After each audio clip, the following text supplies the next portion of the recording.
Let me set the scene. The year is 2005, Corona is just a beer. Star Wars Revenge of the Sith is riding high at the box office, the Black Eyed Peas are singing about their humps, and Nickelback are telling you to look at this photograph. This is what I looked like back in 2005, but this is what the Garmin Forerunner range looked like in 2005.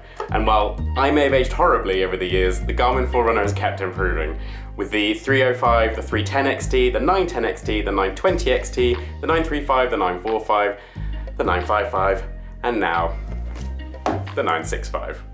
And we thought what better way to show how far they've come is to come to Paris and run a marathon in them. So let's start the clock and see how long they take to set up. The setup for the 965 will of course be the swiftest here thanks to the Garmin Connect app and Bluetooth connection, just in case you're looking for the device, and well, wham, it's done. The 301 on the other hand can't link to your phones, all the info needs to be inputted manually, and well, it's a pretty fiddly process, especially the button layout is so different from the one I got used to. So here you got to input your date of birth, your gender, your weight, your max heart rate, the list goes on. But eventually you get there and it's ready to go. So I'm only 15 minutes away from the race actually starting, but while the nerves may have kicked in, I need to think about logistics of running with this absolute beast on my wrist.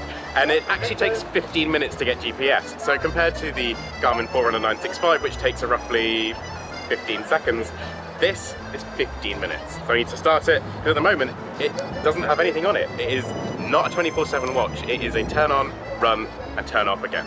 The 965, on the other hand, has told me, well, how I slept and what that means, my training readiness, my HRV status, and well, the weather, which, as you can see, is not that great. So while the 301 boasts a 14-hour battery life when it came out in 2005, how long is it actually going to last now, 18 years on? Stop the video right now and comment, will it actually last the race or not? I did ever worry that the fact that it was 2005, Elon Musk might have taken a few of these satellites out and they won't even work. But we have a tiny, tiny sliver of status, so it is trying to find satellite signals.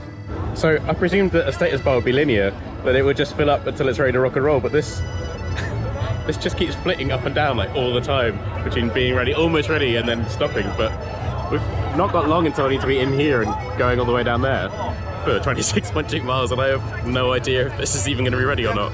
And with like no warning, it's just started.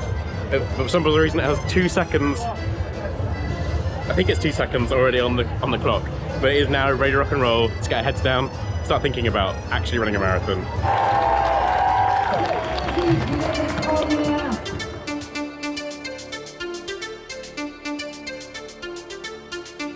For this race I'm going to take it nice and easy and try and run a 5-hour marathon. Using 965 I can use the Pace Pro, which means I've given it a positive split, so getting slower as the race progresses, because well, my training's not been as good as I want it to be.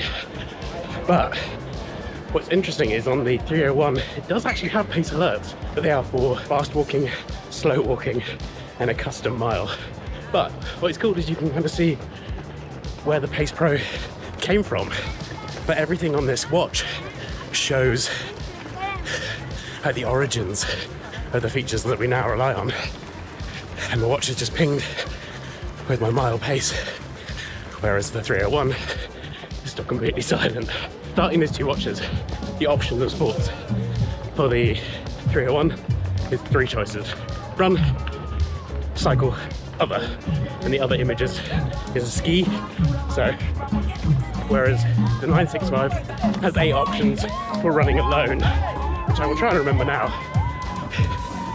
Indoor track, outdoor track, run, trail run, ultra run, treadmill. Oh, I forgot one, Ben.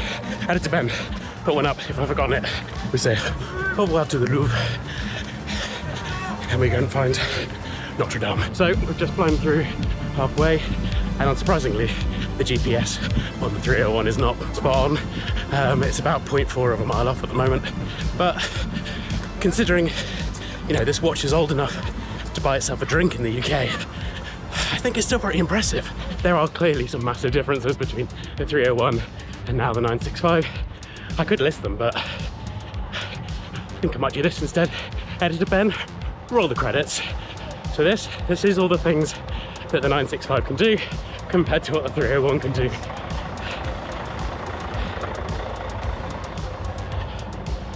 Is it still going? See, so well, there are these massive differences, and you know, the watch on my left hand, the 965, is, you know, is your fast laptop, and the one on my right hand, the 301, is the typewriter of its year, you know, ultimately this watch was revolutionary in what it could do and how much it changed the game. So it might be easy to tease the 301 for basically not being able to do much at all. But it's giving me my miles, it's giving me my pace, and it's 18 years old. You know, there's not many tech you probably have at home that's 18 years old that actually still works. The 301 is the typewriter, you know, it's massive, it's a bit useless, but ultimately completely revolutionary.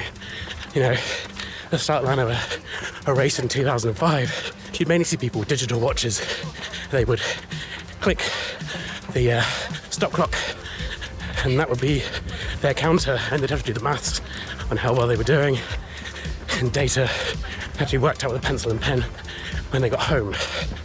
Whereas now, you'd struggle to find anybody on the start line of any race wearing, you know, anything but a running watch. So one thing I tend to do when I'm running a marathon without a specific time goal is try and run to my heart rate. So aim to stay within zone 4 throughout the race, no matter what. Which obviously on the 965, I can edit my data screens and I can put it on there with no problem at all. Funnily enough, on the 301, you can actually still have a heart rate monitor which attaches around your waist and then it's connected. But the watch may have survived the 18 years, the heart rate monitor not so much.